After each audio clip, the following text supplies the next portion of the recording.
Bismillahirrahmanirrahim. Assalamualaikum warahmatullahi wabarakatuh.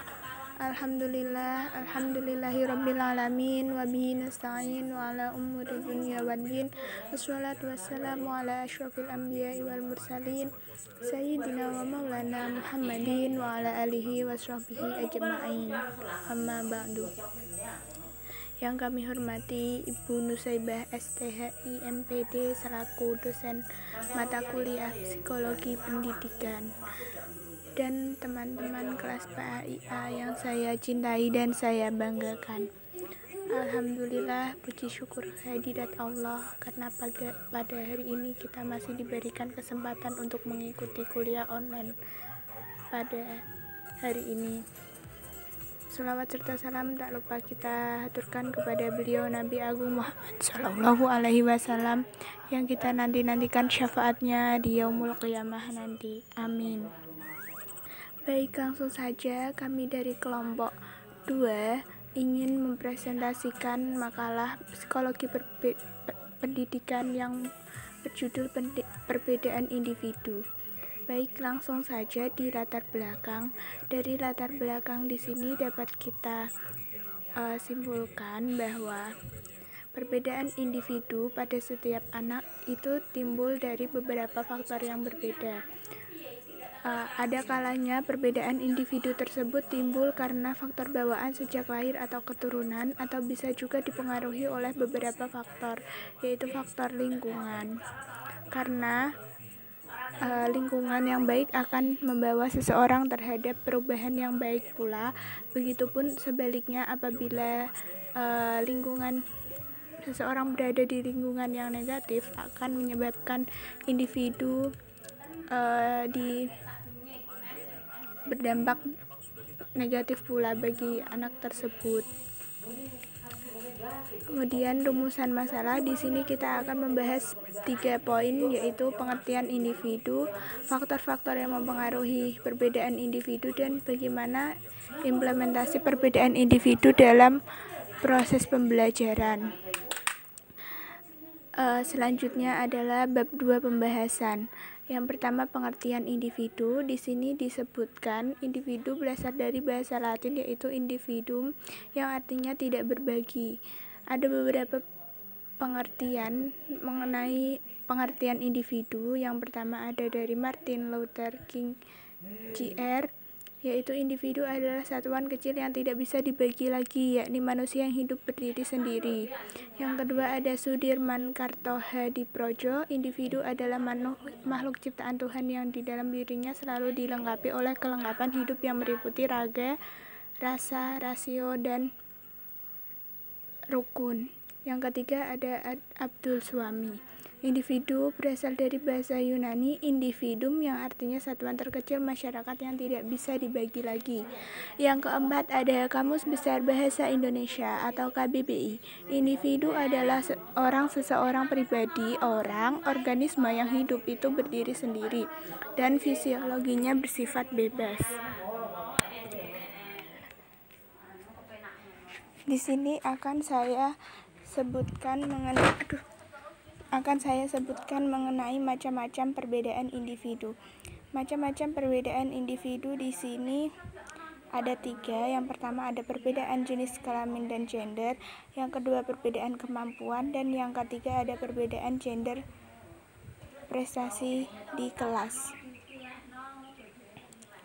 Perbedaan jenis kelamin dan gender di sini mengadu pada perbedaan biologis antara laki-laki dan perempuan, yang mana merupakan aspek psikososial, yaitu aspek yang dibangun secara sosial agama antara laki-laki dan perempuan. Nah, di sini perbedaan gender itu termasuk dalam hal peran, tingkah laku, kecenderungan sifat, dan atribut lain. Nah, perbedaan gender di sini muncul dari perbedaan cara dalam memperlakukan anak laki-laki dan perempuan yang dilakukan secara terus-menerus. Nah, yang kedua adalah perbedaan gender dan prestasi di kelas. Di sini hampir tidak ada penelitian yang membuktikan pengaruh perbedaan jenis kelamin sebagai penentu prestasi di kelas, karena Perbedaan prestasi antara siswa itu biasanya disebabkan oleh faktor sosial dan kultural. Yang ketiga ada perbedaan kemampuan. Kemampuan itu secara sederhana dapat diartikan sebagai kecerdasan. Lebih jauh lagi, kemampuan itu meliputi kapasitas individu untuk memahami tugas, menemukan strategi pemecahan yang cocok, serta prestasi individu dalam sebagian besar tugas-tugas belajar. Nah, ini ada for your info mengenai gifted, mengenai EQ anak. Kita skip aja. Lanjut mengenai perbedaan kepribadian. Kepribadian adalah pola perilaku dan cara berpikir yang khas yang menentukan penyesuaian diri seseorang terhadap lingkungan. Kepribadian seseorang dapat kita tinjau melalui dua model, yaitu model Big Five dan model Briggs-Myers. Model Big Five itu model yang diajukan oleh Lewis Goldberg yang terdiri dari model kepribadian 5 dimensi. Yang pertama ada extroversion, itu tipenya dia cenderung menikmati keberadaannya bersama orang lain, penuh energi serta mengalami emosi yang positif. Yang kedua ada agreeableness, merupakan individu yang penuh perhatian, bersahabat, dermawan, dan suka menolong dengan mampu menyesuaikan keinginan dengan orang lain. Yang ketiga ada conscientiousness. Dia ini selalu menghindari kesalahan dan mencapai kesuksesan tingkat tinggi melalui perencanaan yang baik. Akan tetapi, individu ini juga terlihat kaku dan membosankan. Yang keempat ada neuroticism atau sebaliknya, stabilitas emosional. Yang kelima ada openness to experience. Pada hal ini, individu ini cenderung terbuka secara intelektual, selalu ingin tahu, memiliki apresiasi terhadap seni, serta sensitif terhadap kecantikan. Lanjut, di sini ada perbedaan gaya belajar. Gaya belajar adalah pola perilaku spesifik dalam menerima informasi baru dan mengembangkan keterampilan baru, serta proses penyimpanan informasi atau keterampilan baru. Ada beberapa model atau pendekatan gaya belajar menurut Holmes. Yang pertama ada modalitas belajar, yang kedua belajar dengan otak kiri, otak kanan, 3 belajar sosial, keempat lingkungan belajar, 5 emosi belajar, 6 belajar konkret dan abstrak, 7 belajar global dan analitik, multiple intelligence.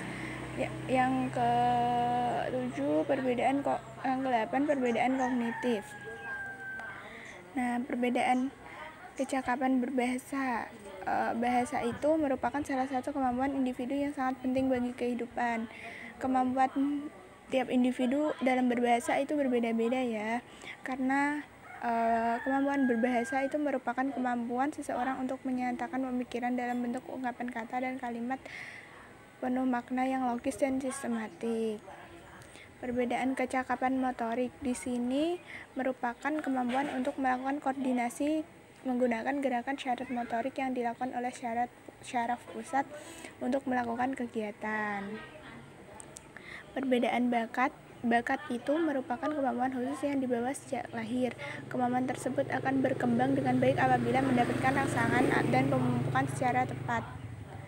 Nah, di sini B, faktor-faktor yang mempengaruhi perbedaan individu.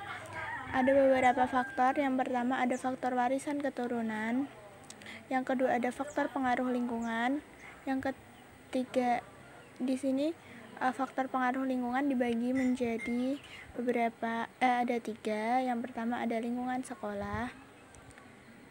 Yang kedua ada lingkungan keluarga di sini, dan yang ketiga ada lingkungan masyarakat.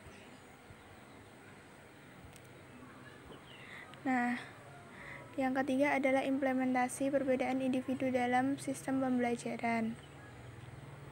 Nah, kalau di sini Ketiga ada siswa dengan tipe visual lebih banyak menyerap menangkap informasi melalui penglihatan atau mata. Ada beberapa hal yang dapat dilakukan dalam memaksimalkan potensi belajar siswa tipe visual ini, yakni memposisikan tempat duduk di bangku paling depan agar mereka dapat melihat tulisan atau gambaran secara langsung. Perbanyak diagram, peta konsep, flowcharts dalam menyelesaikan bahan atau materi. Yang ketiga, putarkan film. Yang keempat, ilustrasi dan sketsa atau gambar dalam pembelajaran. Yang kedua, ada siswa dengan tipe auditori. Ia lebih banyak menyerap atau menangkap informasi lewat indera pendengaran. Yang ketiga, ada siswa dengan tipe kinestik.